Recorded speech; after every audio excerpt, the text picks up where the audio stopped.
last time we talked about pipelines and pipelining and CPUs. So you gave us a little hint about what might be next on the horizon. Absolutely. And branches. Yes. Predicting branches. Yeah, predicting branches. So yeah, so the story so far is we have our little pipeline of robots, and I've forgotten how to draw a robot. They have square heads, not round heads, otherwise they're humans, right?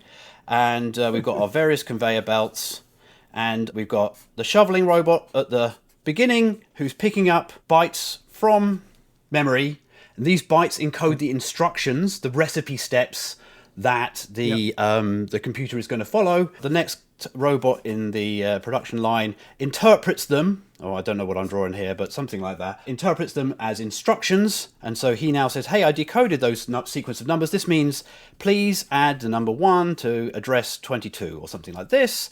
And then at the very end, we've got a robot, and again, who has a square head, who's actually doing the work of the addition and all that stuff. Right. And that's great. And it's faster. But there's a problem, because every time the end robot discovers that we need to be doing something different, if we're going to change which recipe step we're on, and it's not just strictly the next one in the sequence, like for example going back round to the top of a loop, he has to pull the horn and everything has to restart. And that's a shame, because now it takes 2 ticks of the clock before any useful work is done again. So we discussed last time some simple ways of making this work. This time we're going to talk about branch prediction. Most of the things that modern processors do actually involve adding more steps to this pipeline. So I haven't given myself room on this piece of paper now, but there is now a new robot at the beginning of the production line, and that robot's job is to make a prediction. And I think we had some really squiggly eyes that you animated beautifully in the last one. Wanted to do a crystal ball, but it proved beyond my animation capabilities. So instead, he turned into a hypnotized robot. Because I said something about it being clairvoyant. It has to predict the future. And that's exactly what this robot is going to do. This robot now is responsible for handing the address of the bytes to fetch to the shoveling robot. So to start with, this robot is going to start with the program counter, like the place in the recipe, step 1, for example. And he's going to just say, fetch byte 1, then fetch byte 2, then fetch byte 3. And he's just going to keep handing addresses, sequential addresses, to our fetching robot, who then fetches address 1, puts it onto the conveyor belt. And in this extended version, as well as putting the bytes onto the conveyor belt, he also notes down which address they came from, because we need to do some checking later on, and we'll get to that. So now, everything else is pretty much the same, though. So right now, as it started, all we've done is we've added 1 extra stage to our pipeline, which means it takes 1 more cycle, 1 more tick of the clock to start up, and we've got no benefit. But this is where it gets clever. Now, when our executing robot says, hey, we got to a jump or a branch, and he has to pull the ripcord to say, woo, everything needs to restart, he sends a message to the first robot and says, by the way, I got to this point in the code, and then I needed to go somewhere else. I needed to branch to a new location. And our little robot notes that down. So I'm going to make up a really, really simple example, just so that we've got something to talk about. And so our instructions are going to be, and I'm going to say this is like an address 50 in memory, and I'm still using the 6502 based assembly code. Hopefully it's, it doesn't really matter what it is, and the 6502 didn't do this, nor would it need anything like this, but we're sticking with what I know. So I'm just going to have a loop of incrementing the X register, which is a 1-byte instruction, and then the next thing is to jump unconditionally, like every single time, back to address 50, which is a 3-byte instruction. This one's EB hex, this is 4C, and then I'm doing this in hex, but whatever. These are the bytes that are actually going to be in our memory cells in sequential memory, which I can draw out in a second. And then it doesn't really matter what's next, but I'm just going to write down that there are some other bytes after this in memory so that we can, and I'm going to put NOPs here. We wouldn't normally do this, it's just so that I've got something to do. So this is EA, I think, EA, there we are. Right, okay.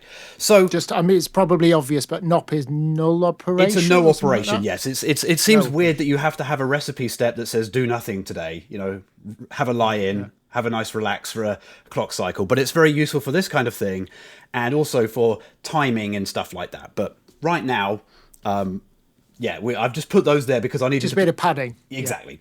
Exactly. So in our production line, the predicting robot would predict, let's say we already knew that we were starting at number 50. He would predict number 50.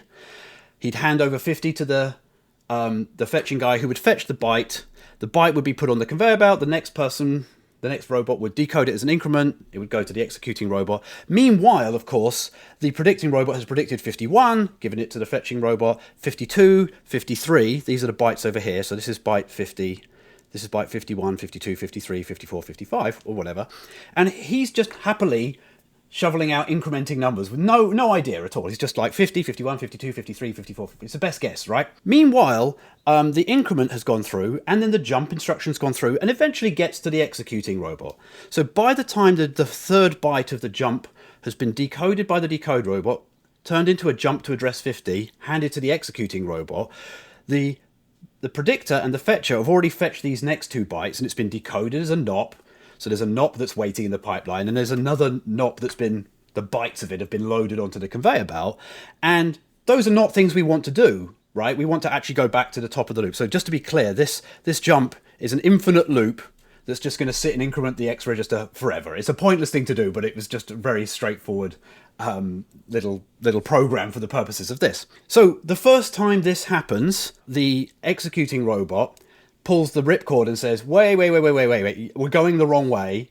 I need to get back to address 50, please. He sends a message over to the predicting robot, and the predicting robot notes down, oh, interesting. Next time I fetch byte 53, I should actually then start back at 50, because that's what the executing robot has told me. He said, I've got to the end of a jump. I took this jump. The address was 53 because that was noted down on the flow of instructions coming through. And by the way, next time, could you just go straight to 50, please? All right. Mm-hmm. We'll talk about how the predicting robot notes that down. But now you can see that the pipeline is flushed, and then we start again. And so we know that we have to start at 50, and we go to 50. And so now the fetcher's going to do 50, 51, 52, 53. Oh, the predicting robot says, having just predicted 53, I should predict 50 now. And so that's the number he sends to the fetcher. And now the sequence of instructions is just going to keep flowing through correctly, and we won't have any delays while we flush the pipeline, because our executing robot actually peeks ahead and says, well, okay, I would like to jump to address 50. And then before he pulls the ripcord and says, uh-oh, we need to flush the pipeline, he peers ahead and looks at the next instruction. And if it's tagged with address 50, he's like, oh, cool. The predicting robot predicted the correct way. I don't have to pull the ripcord. We just have to carry on. This is great. And so now we've filled up the pipeline with increment, jump, increment, jump, increment, jump. And none of these NOPs make it through anymore. Mm-hmm. So we have predicted for a very, very, very, very simple case what's going on. So let's talk about how the robot at the beginning of the pipeline, the predicting robot, how the predicting robot does this job, because I just said he notes it down, but yeah, sure, I could also say, hey, why doesn't he just read the memory himself and just look it up that it's a jump to 50? But that's too much work for a single step of the pipeline. So whatever he does has to be incredibly simple.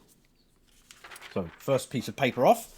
So there are many ways that this can be done. And in some ways it's similar to caching, which I'm sure there are Computerphile videos about, and or we'll talk about some more another time. But let's just say this is the simplest way that I could think of that's visually straightforward. Let's give the robot a notebook with 10 entries, 0, 1, 2. And in this table, he has a from and a to address. Every time he's told that there is a branch at address, say, 53, and I've already thrown that on the floor, so let me put this over here. In this particular instance, I'm using the last byte of the jump instruction itself as being the place, because that's the last one the robot, the fetcher would have to fetch before he had to start going back to address 50. Mm-hmm. There are different ways to do this, but, oh, and of course I haven't actually put 3 in the table here. Okay, there's 3. ...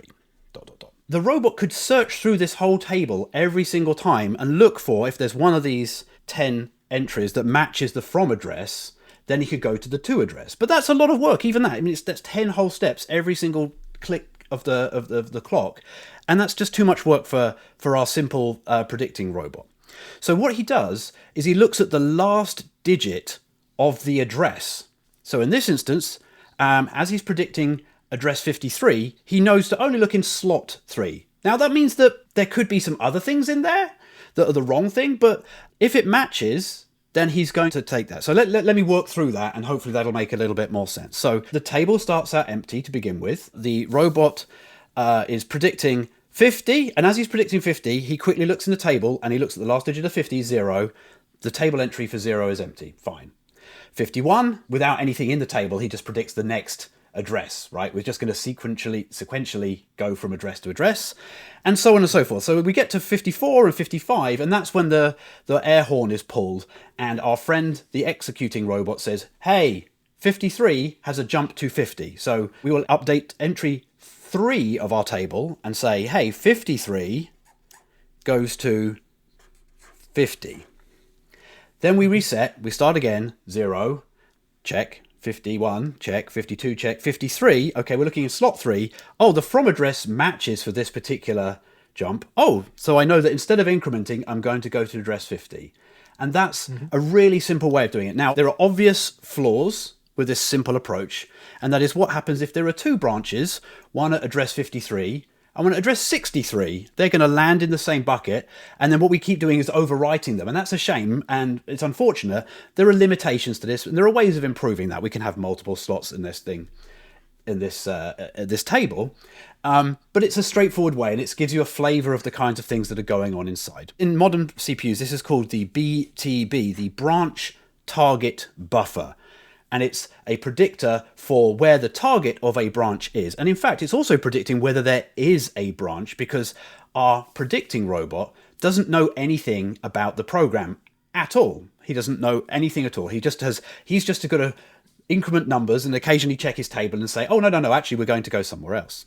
Now, if you've ever heard of branch prediction before, a lot of it concentrates on predicting whether a branch is taken or not. And in this instance, I've started with an unconditional branch. This always happens, and so it's an easy choice. It always happens, so every time we get to address 53, we want to go back to 50. Fine. What happens if this was a conditional branch? What if it was comparing 2 numbers, and it says, well, if the number is greater than 10, do something else not?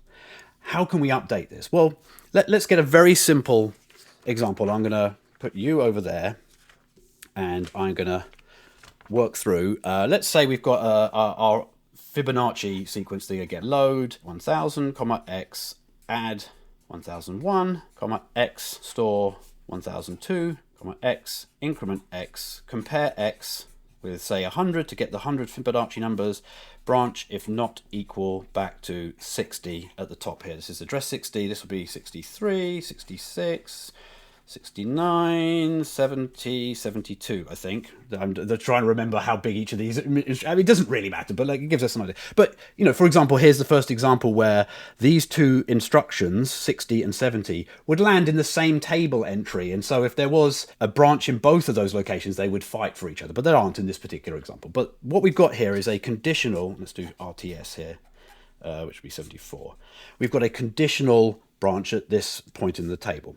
So let's assume we've actually run the one program and then the other. So we're going to use the same bit of paper for the sake of making this easier. What would happen if we just use the approach that we've got so far?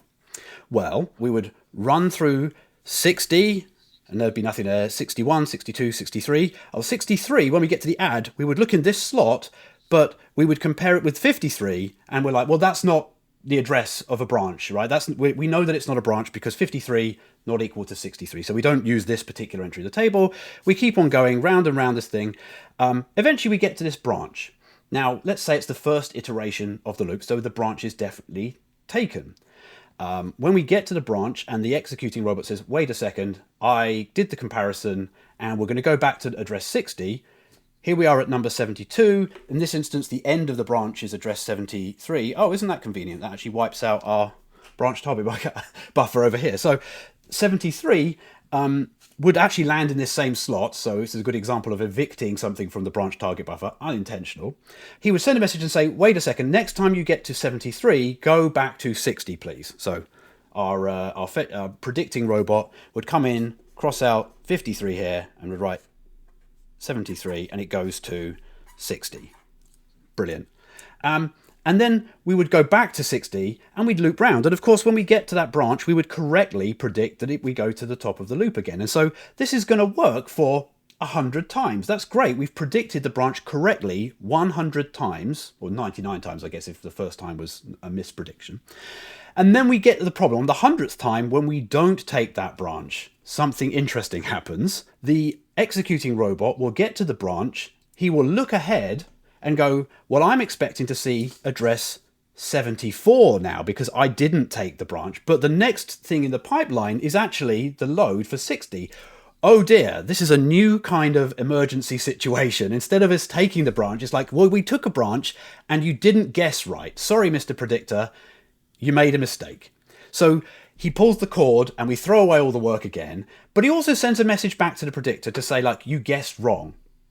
And this could also happen, for example, if we've loaded a new program and we actually don't have a branch there anymore, for example. But so in that instance, what the robot would do in this very simple predictor is just cross out these entries and leave them empty again. And then next time round, he won't make that prediction. And so that's an okay prediction system. We always predict. Effectively, what we're doing is for every branch, we predict, if it's conditional, that it did the same thing it did last time. Because if we remembered it from the last time and we were re-steered, we go, oh, all right, well, next time I'll predict it to be taken. Or, whoops, no, next time I predict it to be not there at all. And that's not terrible. You know, it's like the old adage about like predicting the weather. You know, yesterday's weather is a perfectly good predictor for today's weather under almost all circumstances. And it's pretty true of most branches. They probably go the same way. Certainly of loops.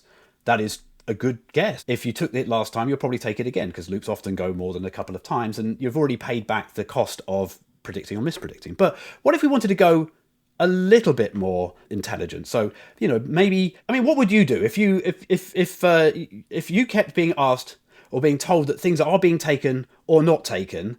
How might you think of like trying to make a guess about whether next time something's taken or not? Well, you could maybe jot how many times you'd done it. I don't know. Would that Exactly. help? Exactly. So, yes, what we're going to do, and again, all these things have to be so ludicrously simple that they can be done in one clock cycle by this prediction robot. And I have a prop. You don't know this, but I've got a prop. Hopefully this shows up on the camera. This is like me raiding the kids' toys. They're all grown up now, so that, you know, we've got a basement full of nonsense. Here is our table again, drawn out, or rather doodled onto the side of a toy.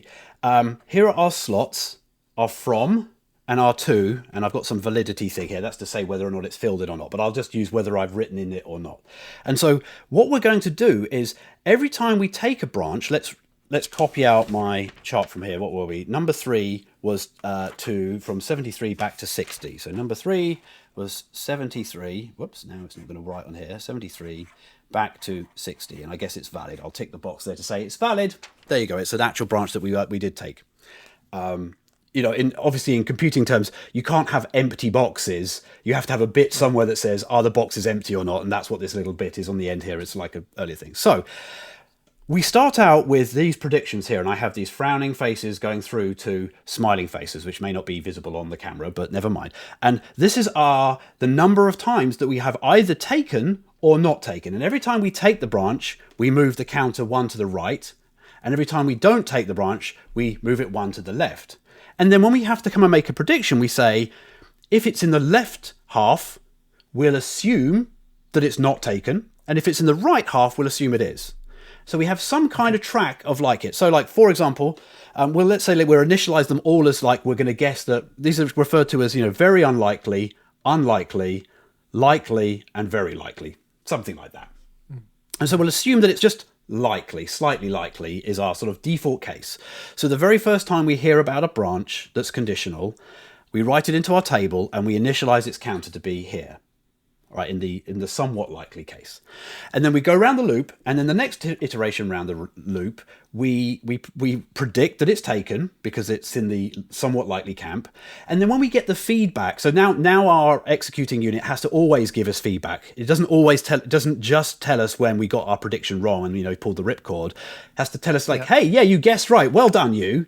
And if he says, well done, we pick up our counter and we move it over to the right here. And now we're even more likely to predict it. Now, obviously, that means that next time around the loop, we're definitely going to predict it. In our particular example that we just explained here with the loop of 100, when we get to that 100th iteration and we make a mistake and we go, yeah, we're predicting it, instead of throwing away our work, the executor robot says, hey, you guessed wrong. We didn't take that branch this time. And we go, oh, well, I guess we're going to move you back down to only slightly likely.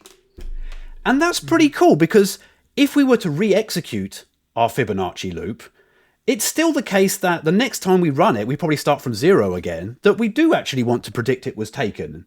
Without this counter here, we would have just said, no, it's not taken immediately. We'd have just predicted the same way as last time. But here we have a little bit of hysteresis. We've got a little bit of a memory about how this has gone before, and it's still extremely, extremely straightforward for a system. This is just 2 bits inside this otherwise quite large table that predicts whether or not we're going to take. And obviously, if it was a more complicated conditional conditional branch, then eventually we might learn that it's not taken ever again. We keep going back until it's like, no, never predict this as being taken. That's kind of the simplest form of this sort of branch prediction.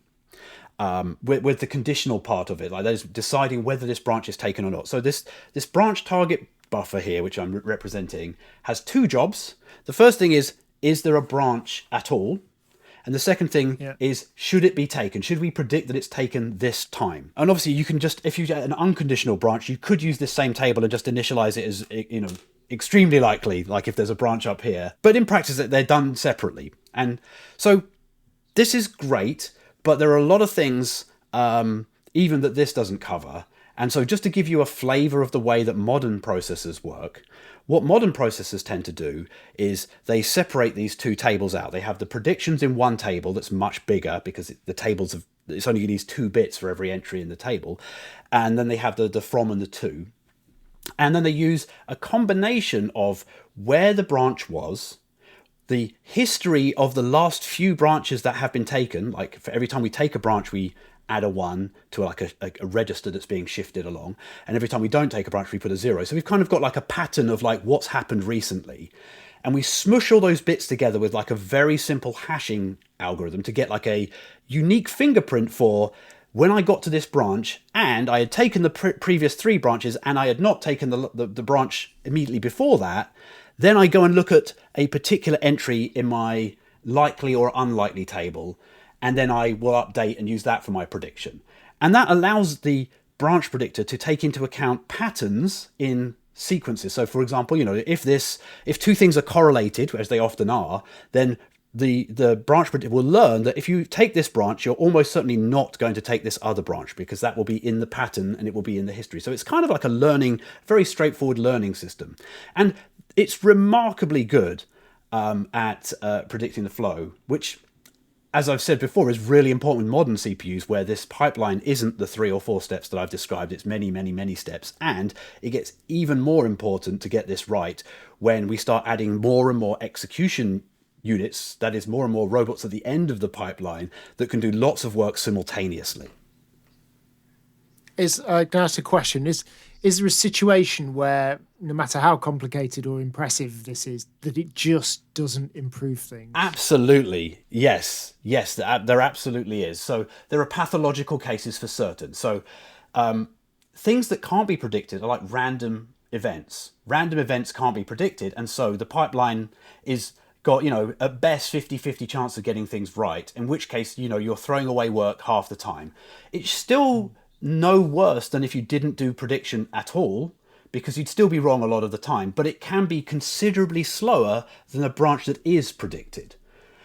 So for example, actually, there's I wrote a ray tracer, which I'm sure you've covered before. And one of the things you do when you're ray tracing is you take a line in space and you intersect it with a triangle and see if does this line cross through this triangle. And for any one individual triangle, you're very unlikely to hit the triangle with any particular line. This is in 3 dimensions. And one of the checks is, am I off to the right of the triangle, or I am off the left side of the triangle, right? And each of those is a comparison and a check. Now, for any random triangle and any random line, literally a random chance of whether it's off the left or off the right. And so the branch predictor there can't get it right. It's like, hey, you just gave me a ray that's anywhere in 3D space, and it turns out that it's off the right, but it's just as likely to be off the left, right?